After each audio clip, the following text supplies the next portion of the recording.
বন্ধুরা, কোনোদিন বাড়িতে সোয়া টিক্কা মশলা বানিয়ে খেয়েছো? যদি না খেয়ে থাকো একবার বানিয়ে দেখতে পারো, হেব্বি লাগবে। কীটা করতে হবে, ফার্স্টে সয়াবিনগুলোকে গরম জলে ভিজিয়ে নিয়ে তুলে রাখতে হবে। তারপরে হলুদ গুঁড়ো, লঙ্কা গুঁড়ো, ধনে গুঁড়ো, জিরে গুঁড়ো, নুন, আদা রসুন পেস্ট, ক্যাপসিকাম, পেঁয়াজ, 100 গ্রাম মতো দই, চিনি স্বাদ মতো, আর অল্প একটুখানি গোটা গোলমরিচ গুঁড়ো দিয়ে ম্যারিনেট করে রেখে দাও 45 মিনিটের জন্য।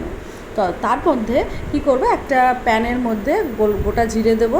তারপরে ছোটো ছোটো সাইজের যে পেঁয়াজগুলো পাওয়া যায় ওরকম 2টো পেঁয়াজ নেবে, নিয়ে কুচি কুচি করে কেটে ভাজতে দিয়ে দেবে। তারপর একটা মিডিয়াম সাইজের টমেটো নিয়ে ছোটো ছোটো করে কুচি কুচি করে ওটার মধ্যে দিয়ে দেবে। এবার যখন একটু ভাজা ভাজা হয়ে এলো তখন সব মশলাগুলো দিয়ে দিলে, যেরকম হলুদ গুঁড়ো, লঙ্কা গুঁড়ো, ধনে গুঁড়ো, জিরে গুঁড়ো যেগুলো আছে, আর নুন দিয়ে একটু নাড়তে থাকবে। মশলাগুলো যাতে পুড়ে না যায় তার জন্য অল্প একটুখানি জল দিয়ে দিলে। দিয়ে যখন একটু নাড়তে শুরু করলে, একটু কারি কারি মতো হয়ে এলো, তখন কী করবে, ওই ম্যারিনেটেড ওই সয়াবিনগুলোকে সব দিয়ে দেবে। দেওয়ার পরে তুমি নাড়তে থাকতে পারবে।